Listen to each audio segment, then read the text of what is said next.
हरे कृष्णा दोस्तों। ओम नमो भगवते वासुदेवाय। आज हम इस आपको वीडियो में बताएंगे कि पूर्णिमा का व्रत करते हैं तो हमें कौन कौन से नियम करने चाहिए और सत्यनारायण भगवान की कथा भी सुननी चाहिए और हमें कैसे उसको व्रत की विधि पूरी करनी चाहिए। अगर यह वीडियो अच्छी लगे तो प्लीज़ लाइक कीजिएगा, चैनल को सब्सक्राइब कीजिएगा और बेल आइकन को प्रेस कर लीजिएगा ताकि अच्छे अच्छे वीडियो आपको सबसे पहले मिलते रहे। तो ध्यान से सुनिए। हम सत्यनारायण भगवान के व्रत करने के लिए सुबह जल्दी उठकर स्नान आदि से संकल्प करते हैं। फिर पूजा स्थल को साफ करके चौकी पर भगवान को तस्वीर स्थापित कर कलश रख के पूजा के दौरान कथा सुने या पढ़े आरती करते हैं, प्रसाद का वितरण करते हैं और रात में चंद्रमा को देखकर अर्घ देकर पारण करके अगले दिन ब्राह्मणों को भोजन कराया जाता है। इस तरह से व्रत का नियम करना चाहिए और व्रत विधि करने के लिए हमें और व्रत के दौरान हमें कौन कौन से बातों का ध्यान रखना चाहिए। उस दिन हमें व्रत के दिन ब्रह्मचर्य का पालन करना चाहिए, सादा भोजन खाना चाहिए, नमक और अनाज का सेवन नहीं करना चाहिए। आपको दूध, फल, जल ग्रहण कर सकते हैं, केले का सेवन करना चाहिए। नमक का सेवन ना करके हमें बिल्कुल मीठा भोजन करना चाहिए और रात को चंद्रमा को देखकर ही चंद्रमा को अर्घ देते हैं और पूर्णिमा का व्रत खोलते हैं। और इसी तरह से इस व्रत की विधि की जाती है। इसमें 5 तरह की कथाएं होती हैं जिसमें 5 अध्याय होते हैं। प्रथम, द्वितीय, तीसरा और चौथा, 5वां अध्याय होता है। और इस तरह से हमें पाँचों अध्याय के सत्यनारायण भगवान की कथा सुनते हैं और हमें केले का मंडप बनाकर उसमें विष्णु भगवान की मूर्ति स्थापित करके कलश स्थापना करके गंगा जल से घर का छिड़काव करते हैं और पूरा विधि विधान के साथ हम पूजा करते हैं। उसमें मीठा भोजन, फल, मेवा, मिष्ठान को भगवान का भोग लगाते हैं और शाम को वापस से पूजा करके चांद को अर्घ देकर व्रत की विधि करके व्रत का पारण करते हैं। हमें उस दिन मीठा भोजन ही सेवन करना चाहिए। इस तरह से और पूरे दिन हमें भगवान का भजन कीर्तन करना चाहिए। उस दिन हमें दिन में सोना नहीं चाहिए, हो सके तो हमें भगवान के भजन करते रहना चाहिए और इस तरह से हमें सत्यनारायण भगवान का व्रत करना चाहिए। और इस तरह से हम सत्यनारायण भगवान के प्रथम अध्याय की कथा सुनेंगे।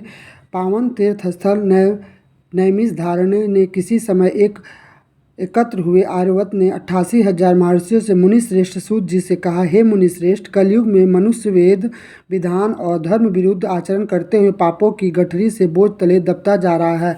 अतः हे मुनि श्रेष्ठ, मनुष्य के कल्याण हेतु ऐसा कोई उपाय बताइए जिससे मनुष्य को पुण्य लाभ हो और इसके जीवन की मंगल कामनाएं पूरी हो सके। तब श्री सूत जी ने कहा, हे ऋषि, आपने विश्व कल्याण के लिए बहुत ही अच्छा प्रश्न किया है। अब मैं उस मंगलकारी व्रत का वर्णन करूंगा जिसके संबंध में एक बार ब्रह्मर्षि नारद जी ने भगवान लक्ष्मी नारायण से पूछा था और उन्होंने नारद जी से कहा था कि आप उसे चिंता मुक्त होकर सुने। ब्रह्मा जी नारद मानव कल्याण की इच्छा से विभिन्न लोकों को भ्रमण करते हुए पृथ्वी लोक में पहुँचे। वहाँ अपने कर्मों के अनुसार लोगों को दुख से पीड़ित देखकर नारद जी बहुत व्यथित हुए और मन में विचार करने लगे कि इन प्राणियों के दुख का निवारण कैसे होगा। जब कोई उपाय न सोच सके तो तीनों लोके को स्वामी श्री विष्णु भगवान के सामने उपस्थित हुए। नारद जी के श्वेत वर्ण और 4 भुजाओं वाले शंख चक्र गदा पद से सुसज्जित देवों के इस भगवान विष्णु की स्तुति करते हुए कहा, हे नारायण, आप सर्वशक्तिमान हैं, आप सृष्टि के पालन करता है। मनुष्य आपका वाणी और आपके गुणों का वर्णन नहीं कर सकते हैं। आप श्रेष्ठ और सर्वोपरि हैं, आपका कोई मध्य अंत नहीं है। आप सृष्टि के कण कण में विद्यमान हैं, आप भक्तों की मंगल कामना पूरी करने वाले हैं। आपको नमस्कार करता हूँ। इस प्रकार सुनकर विष्णु भगवान मुस्कुराते हुए बोले, हे मुनिवर, कृपया निसंकोच कहिए क्या कारण है, बताइए।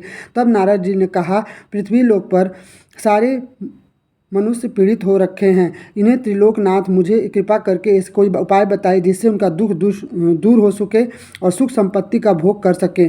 सृष्टि के पालनहार विष्णु भगवान ने कहा, हे नारद, अब मैं ऐसे व्रत करने का बता रहा हूँ जिसे करने से विश्व के सारे स्त्री पुरुषों का पाप से मुक्ति मिल जाएगी, निर्धनता नष्ट हो जाएगी, सुख संपत्ति समुद्र में तैरता हुआ आनंद पूर्वक जीवन यापन करेगा। श्री सत्यनारायण भगवान के इस व्रत करने से सभी मंगल कामना पूरी होगी, कलयुग में मोक्ष की प्राप्ति होगी।